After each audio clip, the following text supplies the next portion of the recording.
capítulo 33 da Confissão de Fé, juízo final.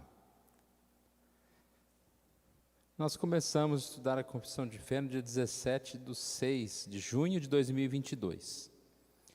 E aí estudamos até o 10, capítulo 10, que foi no dia 18 de 10 de 2022. Nós voltamos a estudar o capítulo 11 no dia 17 de 2 de 2023. E aí estudamos então do 11 ao 33, terminando no dia 20 de setembro hoje.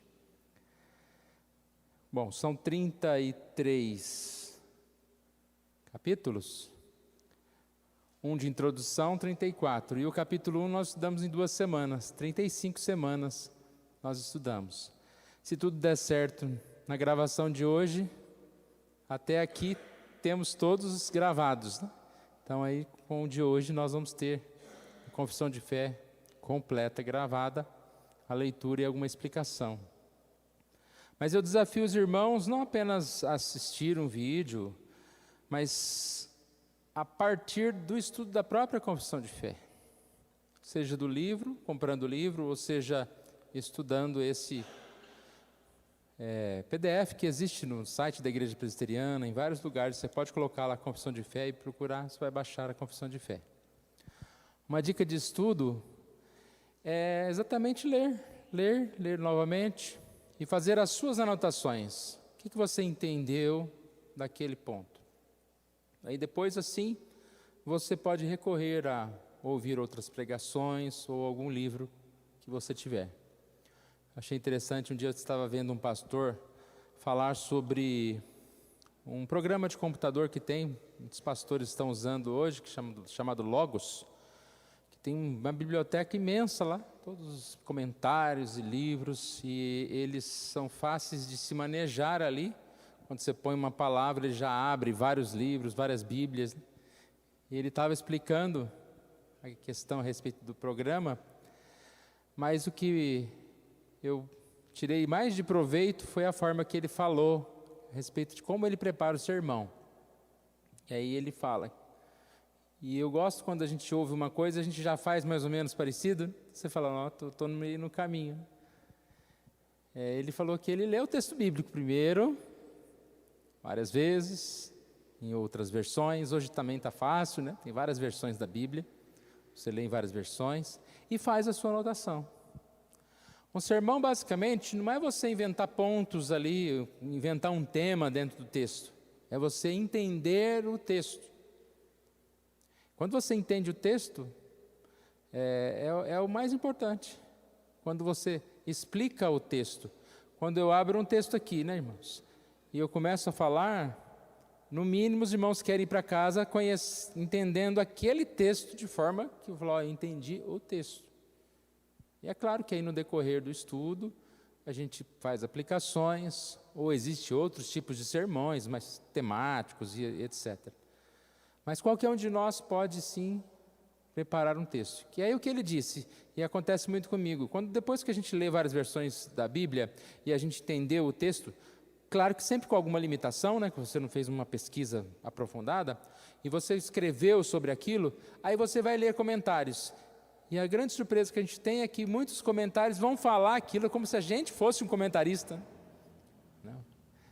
Quando eu escrevi o sermão de domingo passado, depois eu fui ler Calvino, e muitas coisas que Calvino falava estava escrito lá no meu esbocinho, né? Porque exatamente o homem bem-aventurado, o que é? Aquele que teme ao Senhor, como que esse homem é feliz, e assim a gente vai estudando a passagem, tá? Então eu dei essa introdução aqui, que é algo muito importante para nós. Quando a gente lê a Bíblia, fala, né, que nosso prazer é a lei do Senhor, nela medita de dia e de noite, né? E o quanto nós temos estudado isso. Hoje eu vi uma charge que tinha uma pessoa sentada com a Bíblia de um lado e do outro lado, assim, tipo umas 30 pessoas na charge escrita com um computador, estava escrito atrás do computador, Fuxico Gospel. Então lá, naquele computador, né, tá lá o povo assistindo. Eu não gosto de falar muito essas coisas, porque às vezes você nem conhecia que existe, aí depois você vai procurar, né? Mas tem mais de 450 mil seguidores lá, o Fuxico Gospel, né? E a Bíblia está lá abandonada, né? Quando você quer saber que o pastor tal traiu não sei quem, ou não sei quem foi abandonado, saiu da igreja tal, ou não sei quem. Olha o nome, Fuxico Gospel. É o fim, é o juízo final mesmo. Então vamos lá? Capítulo 33. São apenas três tópicos aqui.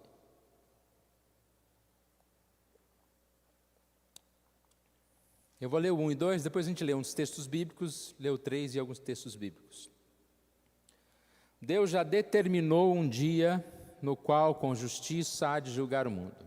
Por meio de Jesus Cristo, a quem, pelo Pai, foram dados o poder e o juízo.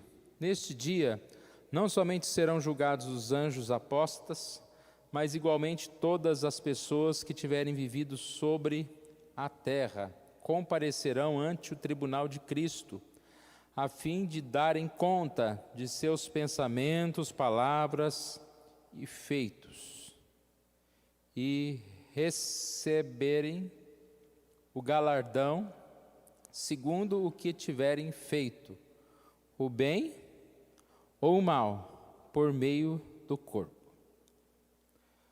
Então a gente já começa aqui com essas partezinhas em amarelo, né, que eu gosto de frisar. Deus já determinou um dia. Interessante que a gente ouve muito falar sobre sinais, né? E que a questão da internet hoje a gente ouve muito. Descobre uma coisa, um terremoto, uma mancha no sol, alguma coisa que aparece e a pessoa, olha lá o sinal, Jesus está voltando. Sim, mas Jesus está voltando. E os sinais não são para nos apontar a data, o dia, o momento, que é agora. Mas os sinais são oportunidades de Deus para nos alertar a respeito de estarmos preparados para esse grande dia. O que eu estou querendo dizer? O Senhor deixa bem claro que é um dia que vem como ladrão, que não é um dia que a gente sabe. Ou seja, não vai ter uma marquinha que a marquinha aqui, agora 2 terremotos, 3, 4, quando tiver no 12 terremoto, Jesus voltou. Não é assim. E muitas coisas que acontecem hoje, pela facilidade que a gente tem de comunicação, né? Você fica sabendo de um terremoto lá, não sei aonde, que país, ou às vezes em lugares que não tinha ninguém habitado, nem sabia que estava acontecendo. Então, de certa forma, os sinais estão intensificando, mas de outra forma não, às vezes para algum sinal e volta de repente. Então, eles são sinais, mas não são, digamos assim, um sinal que quer nos mostrar o dia. São sinais que querem fazer com que nós estejamos atentos. Deus determinou um dia. Há muito também essa questão de falar, né, que o mundo vai acabar, que vai esquentar, que vai descongelar, que vai não sei o quê. O mundo vai acabar quando? No dia que Deus determinou. Então não há como aquelas ideias, né, não vamos salvar o planeta, né, o homem agora vai salvar, vai resolver. Claro que a gente tem que contribuir, mas quem mantém tudo de pé é Deus. O homem não vai conseguir fazer um paraquedas lá e tampar o sol. Não tem essa. Quem é o homem para controlar, né, a natureza e todas as coisas? Deus, sim, controla todas as coisas. Que dia é esse? Um dia em que há de julgar o mundo por meio de Jesus. Depois a gente vai ler algum texto que fala sobre isso. Mas a ênfase aqui é quem será julgado. Primeiro ele coloca, serão julgados os anjos apóstatas. Porque o anjo que é anjo não precisa ser julgado. Só o anjo, digamos assim, caído, o anjo que se apostatou. E já é o juízo de inferno, de punição. A gente vai ler textos depois sobre isso. Quem mais? Todas as pessoas que tiverem vivido sobre a terra. todas as pessoas. Só os maus? Não, todas as pessoas. Eu falei há algum tempo, né, que nós não seremos julgados no sentido de que porque nós somos salvos em Cristo, nós já fomos absolvidos. Mas nós vamos comparecer àquele tribunal também. Os nossos pecados, nossa culpa será colocada ali, será demonstrada ali. Mas diferente do ímpio, nós já somos, assim, digamos que, perdoados, né? Perdoados. A questão é que nós compareceremos, e nós somos culpados quando nós comparecemos nesse tribunal.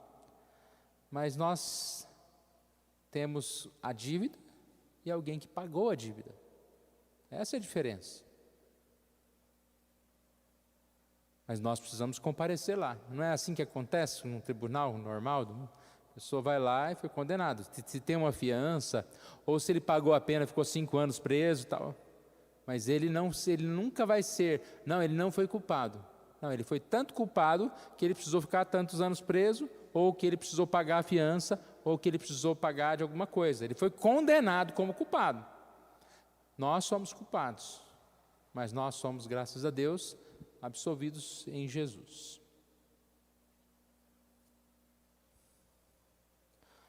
Comparecerão ao tribunal para dar conta do quê? De seus atos.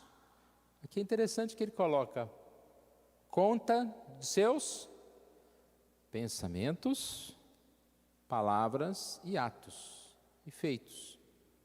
Pensamentos, palavras e feitos. Nós pecamos nos nossos pensamentos, nós pecamos através das nossas palavras e também através dos nossos atos. É interessante, às vezes a gente parece que só o que deve ser penalizado, ou confessado, ou o que está realmente errado, ou o que é realmente pecado, são os atos. Na nossa cabecinha infantil, né? Mas não, irmãos. Nós temos que tomar cuidado não só com os nossos atos. O que nós falamos? Quem nós ofendemos? Quem nós amaldiçoamos? E quando chega no pensamento, mais difícil ainda, né? Porque pensamento, quem que escuta? Só você e Deus. Ninguém sabe o que você está pensando, ninguém sabe o que eu estou pensando. E muitas vezes parece que, não é pecado, eu só estou sendo tentado. A gente sabe muito bem quando nós estamos sendo tentados no pensamento ou quando nós estamos pecando no pensamento. É diferente. Ser tentado no pensamento é realmente, às vezes, algum pensamento vem sobre nós e nós somos tentados. E quando nós resistimos, foi somente tentação. Mas quando nós acomodamos esse mau pensamento, e aí daqui a pouco expressamos palavras, e essas palavras vão se tornando atos, e aí tudo vai piorando.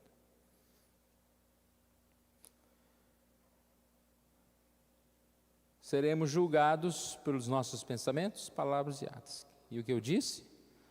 Seremos julgados, mas absolvidos. Por quê? Porque nós não somos culpados? Não. Nós somos absolvidos por Jesus. Veremos nossos pecados cobertos por Cristo. Cristo providenciou, pagou aquilo que nós fizemos de errado, né? Vamos ler o 2, depois a gente fala alguns textos.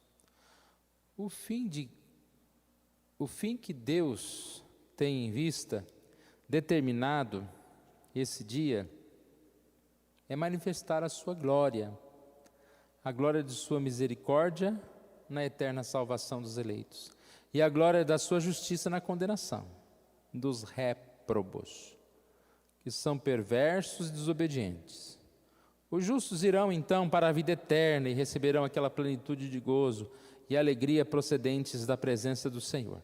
Mas os ímpios, que não conhecem a Deus nem obedecem ao Evangelho de Cristo, de Jesus Cristo, serão lançados nos eternos tormentos e punidos com a destruição eterna, proveniente da presença do Senhor e da glória de seu poder.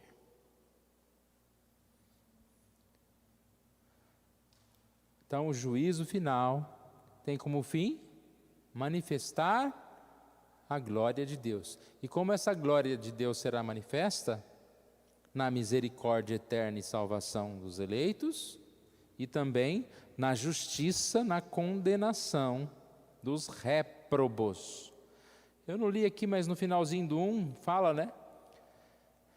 Palavras, pensamentos, palavras e feitos, e receberem o galardão. Então Deus será glorificado pela sua obra, pela sua graça. Também glorificado pelo castigo, pela justiça e condenação do ímpio. Alguém pode dizer, mas condenação eterna, punição, destruição eterna, parece muito pesado para o pecado.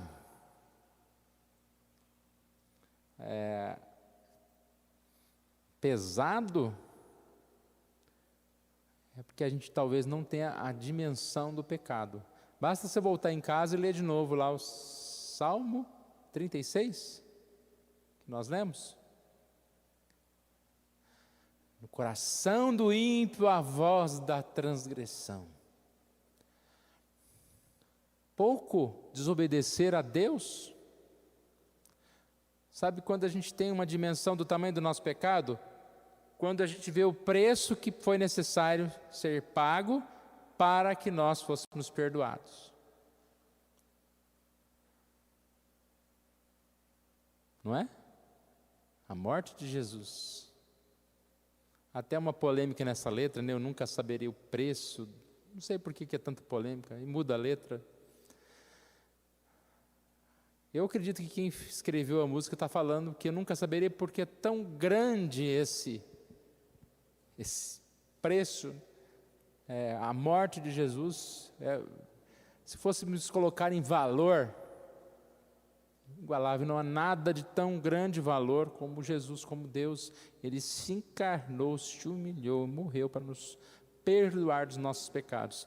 Então, irmãos, uma morte eterna não é nada muito para um castigo do pecador. Então, isso é a realidade. Isso só nos faz mais atentos. O juízo final, os anúncios, só nos devem levar mais à atenção, à necessidade de viver com Cristo, de andar com Cristo, de andar na graça de Cristo, para que nós não sejamos esse ímpio.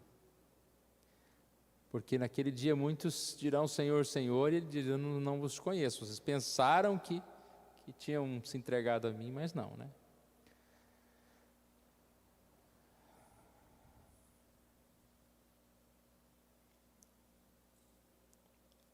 Vamos ler alguns textos. João 5:24. Em verdade vos digo que quem ouve a minha palavra e crê naquele que me enviou, tem a vida eterna, não entra em juízo, mas passou da morte para a vida. Então repare, nós vamos ser julgados? Vamos, mas não entra em juízo no sentido que não seremos condenados, nós seremos perdoados, passamos da morte para a vida. Então, para o cristão, esse dia não é um dia difícil, pois, embora seja um dia em que nós, vamos dizer assim, teremos os nossos pecados, né, colocados à mostra, mas isso não para a nossa condenação, para a glória de Deus. Por que glória de Deus, irmãos? Porque como Deus é bom em nos perdoar. por tamanho pecado. E aquele que foi condenado, também glória de Deus, porque Deus é justo, não inocenta o culpado. Assim nós vamos seguir.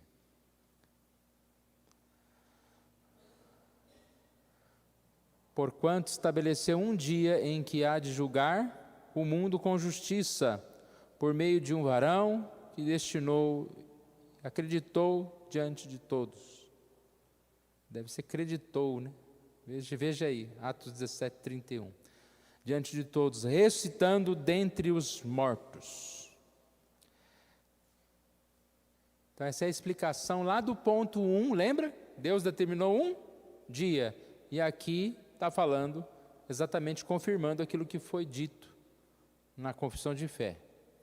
A gente sempre teve esses estudos da confissão de fé, sempre lembra, né, que tudo que está escrito na confissão de fé, tem um versículo que fala sobre isso, e a gente pode comprovar ali se realmente o que a confissão de fé diz é verdade.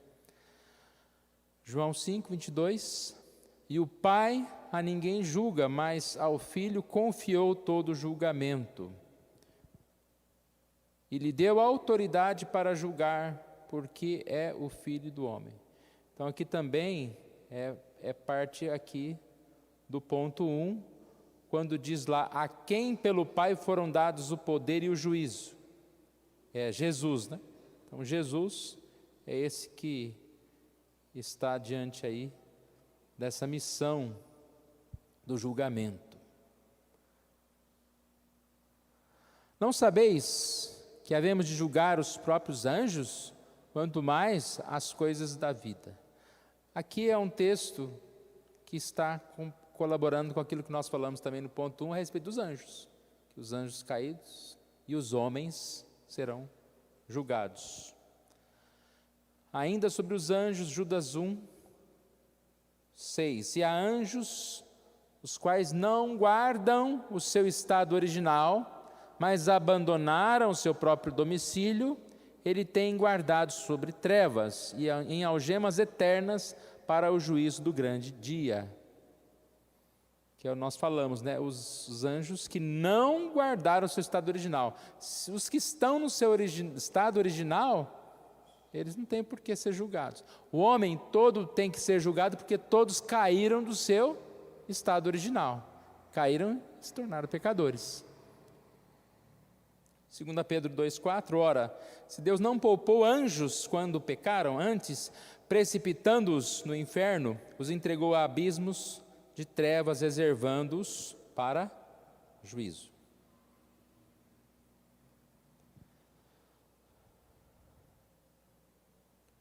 Eclesiastes 12,14, porque Deus há de trazer a juízo todas as obras, até as que estão escondidas, quer sejam boas, quer sejam más.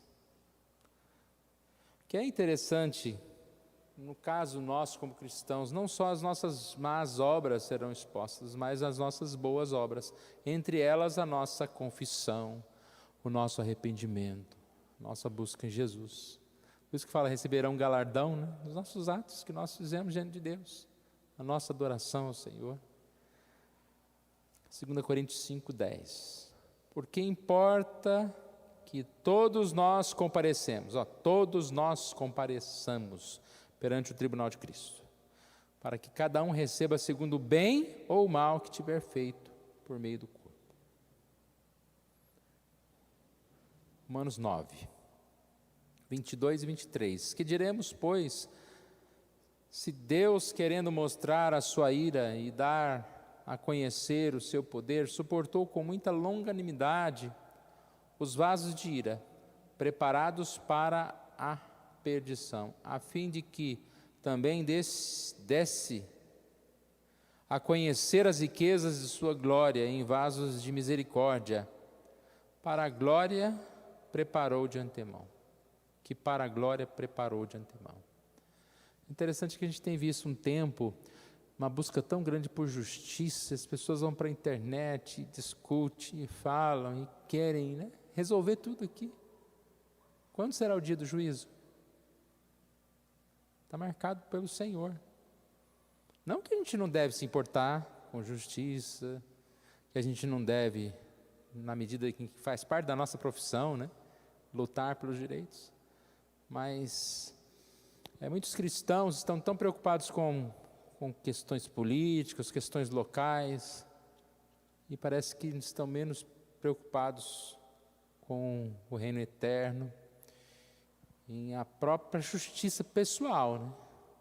Porque muitos que pedem justiça no outro, se olhar para si mesmo, eles têm mais que estar preocupados em viver melhor a sua vida com Deus, do que cuidar da vida lá do ímpio, né? Porque o ímpio não tem como ele praticar justiça, só se ele se converter. Mas você precisa cuidar da sua vida. Então a gente não tente consertar. O céu não é aqui. O céu, um dia chegará esse dia, onde que as pessoas serão julgadas, onde que nós seremos assim também aperfeiçoados. E nós devemos estar vigilantes, nos preparando para esse dia.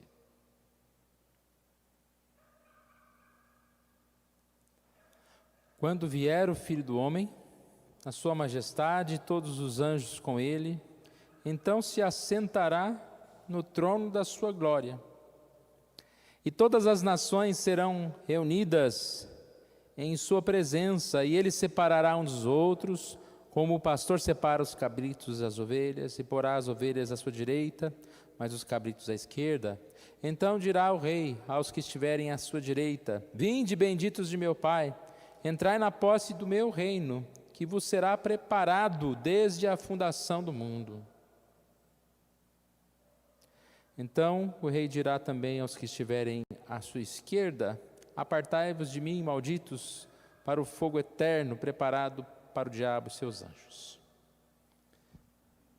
Falando das maravilhas dos céus, irmãos, às vezes a gente está tão comercial, está tão materialista, você fica pensando em ruas de ouro, você fica pensando, será que, como é que vai ser? Qual que é a maravilha de estarmos nos céus? Estar junto de Deus, comunhão com Deus. E eu digo isso porque realmente o homem tem perdido a noção de o que é importante, né? Às vezes faz uma festa de aniversário toda chique, toda maravilhosa, ou um casamento, e o aniversariante nem tem alguma expressão ali, né? Está todo mundo olhando para os enfeites, para os arranjos, para a beleza. Quando não, está tudo mal, né, na família e representa aquela beleza toda. A gente viu essa semana, estava mostrando aí um casal que sempre aparecia na internet, beleza, bonitinho, e a mulher resolveu matar o marido. Aí ela, inteligente, foi lá e cortou o fio da câmera. Só que ela não sabia que a câmera, quando cortava o fio, ela tem uma bateria e gravou. Gravou ela contratou uma pessoa para matar o marido, e ela abre a porta e vem com a pessoa que vai matar o marido. Ele está aqui, pode matar. É uma pessoa que está lá na internet, um dia abraçadinho, meu amor da minha vida. Então, às vezes a gente está vivendo de tempos assim, né? Onde que não há amor, não há verdade. E voltando então ao nosso que a gente estava falando, o céu é estar com Deus. Da mesma forma que quando a gente está na igreja aqui, o mais importante não é a adequação, a beleza, a iluminação, é o momento que a gente tem para ficar aqui, para ouvir a palavra, para glorificar a Deus, né? A gente fica um pouco preocupado quando as pessoas hoje estão muito indo atrás, né, de igrejas por causa de um modelo de igreja. Sempre existirão esses modelos, né? A igreja tem que chamar church. Tá vendo? Eu não vou dar para ser um pastor dessas igrejas, porque não sei nem falar o negócio. Eu estava comentando acho que com o presbítero Pedro, né, que eu vi uma dessas igrejas, eles pintam tudo de preto, e tinha umas fitas de LED assim, que passavam no telhado e descia. E cada janela assim tinha um pouco dessas fitas. E aí as igrejas hoje em dia elas estão apagando as lâmpadas, né? Apaga tudo, fica todo mundo no escuro. E conforme a gente tocava, a música tocava, aí as lâmpadas subiam, desciam e mudavam de cor. Eu falei, maravilha. Como eu disse, Não estou criticando no sentido de que, quem sabe, os nossos filhos, nossos netos, bisnetos, é o ambiente deles, né? Talvez 200 anos alguém achar que a gente está fazendo um monte de coisa que não deve. A minha palavra não é a crítica nesse sentido, mas a minha palavra é: se o que está atraindo essas pessoas, esses jovens, é a música, é o ambiente, eles estão totalmente perdidos. Porque tem que ser Jesus, né? Tem que ser Jesus. Também não estou dizendo que eles não estão sendo atraídos por Jesus. Quem sou eu para julgar, né? As pessoas, né? Mas é Jesus. E esse é o grande momento, a presença de Deus, quando nós estaremos com Jesus. Ponto 3. Assim como Cristo, para afastar os homens do pecado e para a maior consolação dos justos nas suas adversidades, quer que estejamos firmemente convencidos de que haverá um dia do juízo, assim também quer que esse dia não seja conhecido dos homens, a fim de que eles depositem toda a confiança carnal, que eles se despojem de toda a confiança carnal. Sejam sempre vigilantes, não sabendo a que hora virá o Senhor. E estejam prontos a dizer: vem logo, Senhor Jesus. Amém. Esse tópico aqui ele fecha, voltando ao que a gente estava falando há pouco. Os sinais não são para nos mostrar o dia, para nos preparar, porque agora vem. Porque assim, a gente teria uma confiança carnal. O que ele quer dizer que se despojem da confiança carnal? No sentido de que só vai se preparar porque chegou a hora. Qual que é a ideia nossa como cristãos? Quando nós devemos nos preparar? A partir do momento em que nós nos convertemos, nós devemos nos manter vigilantes. E hoje a gente aprendeu que tem que vigiar o quê? O pensamento, a fala que nós falamos, e os nossos atos. Tem bastante coisa para vigiar, né?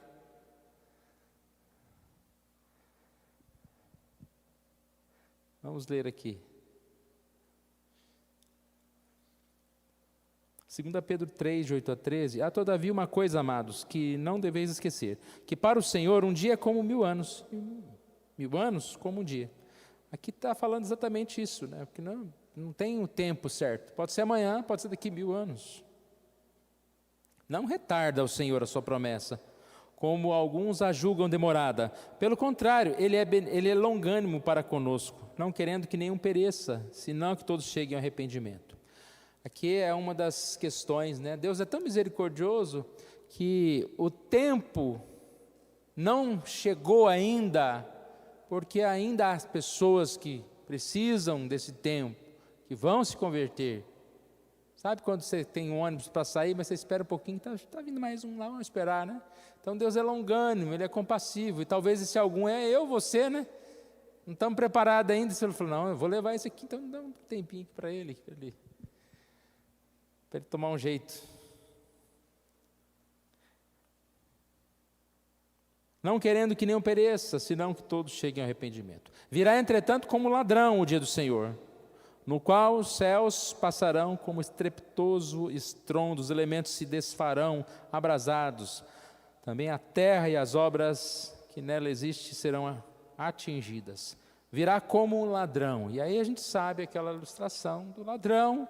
O ladrão não marca o dia, nem hora, nem qual casa que vai, né? Quando a gente menos espera, nossa casa foi assaltada, porque ele veio sem avisar. E aqui não é um aspecto negativo para nós, né? Porque nós, quando Jesus voltar, seremos abençoados. Mas para muitos que não estão vigilantes, será sim um momento difícil. Deveis estar como os que vivem em santo procedimento e piedade, visto que todas essas coisas hão de ser desfeitas. Deveis ser tais como os que vivem em santo procedimento e piedade. Aqui está falando que tem muitos, né? Muitos cristãos que estão vivendo em justo procedimento e piedade. E nós devemos ser como estes. Às vezes a gente tem como desculpa, mas ninguém está fazendo, ninguém está se preparando, ninguém está vigiando, ninguém está orando. Espera aí, não pense assim. Não coloque o seu estado de pecado comparando assim a vida dos outros. Então, sim, existem muitos piedosos e que nós sejamos esses, sejamos preparados. Esperando e apressando a vinda do Senhor. Apressando é aquela ideia, né? Então, se alguém ainda que não chegou no ônibus, né? Não apressa, vamos lá mais rapidinho, se prepare, direita, apruma essa vida aí, porque Jesus está voltando. Volta aí, vamos resolver.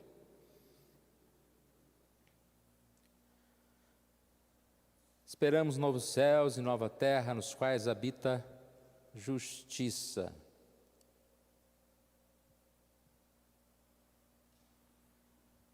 Os sinais, então, nos lembram do fim, mas os sinais, mais do que nos lembrar de um dia específico, ele nos lembra que devemos estar preparados. Eu quero concluir com essa ideia. Os sinais nos lembram do fim, mas mais do que nos lembrar de um dia específico, ele nos lembra que nós devemos estar preparados. Só que o que acontece, irmãos, como quando a gente recebe muitos sinais? A gente ignora uma vez, parece que não vai acontecer nada, ignora outra, de repente os sinais estão berrando e a gente não está nem aí mais. Como é sério isso, né? Nós não devemos deixar a nossa consciência se cauterizar, mas quando a gente estiver diante de sinais, esses sinais são lembranças no dia a dia, que nós somos lembrados de que a nossa vida ela vai acabar. Sinais são momentos em que nós nos deparamos até mesmo com catástrofes naturais. Como cristãos nós sabemos que elas estão relacionadas são sinais do fim. E tudo isso deve nos sensibilizar para estarmos preparados para o grande dia. O dia que para nós é incerto, mas está marcado na agenda do Senhor. Então que Deus nos abençoe. Eu fiquei muito feliz da gente estudar esse tema completo. Confesso que eu achei que a confissão de fé era mais chatinha. Tirei totalmente, né? Porque às vezes as pessoas têm essa ideia, né? A confissão de fé é um monte de doutrina lá que fica... Que interessante. A confissão de fé, ela não tem uma tendência a querer resolver polêmicas. Por exemplo, nós acabamos de falar do juízo final. Vocês viram falar de amilenialismo, pós-milenialismo, arrebatamento, o crente vai ficar, não vai ficar? Não está discutindo essas coisas. Ele vai no ponto exato que a gente precisa estudar a respeito, é o que é importante.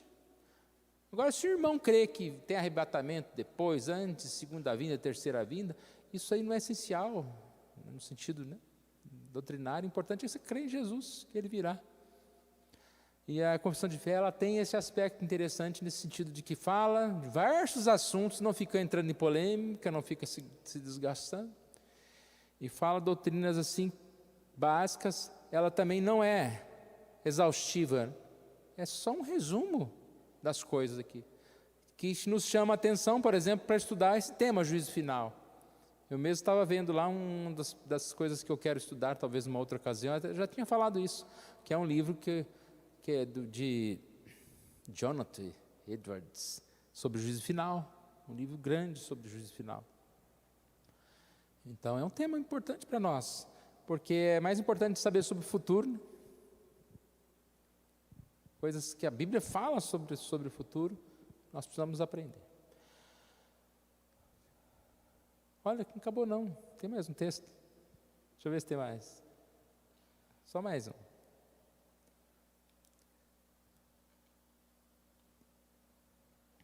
Lucas 12, 35 a 40, para a gente terminar.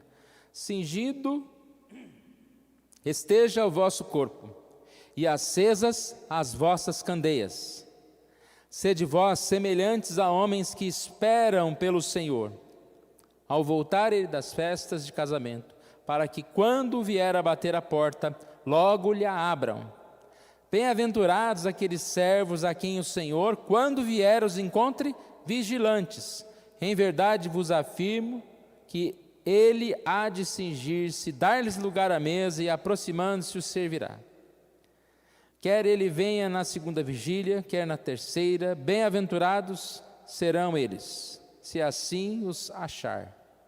Sabei, porém, isso: se o pai de família soubesse a que hora havia de vir o ladrão, vigiaria e não deixaria arrombar a sua casa. Ficai também vós apercebidos, porque a hora em que não cuidais, o Filho do Homem virá. Amém. Bonito, né?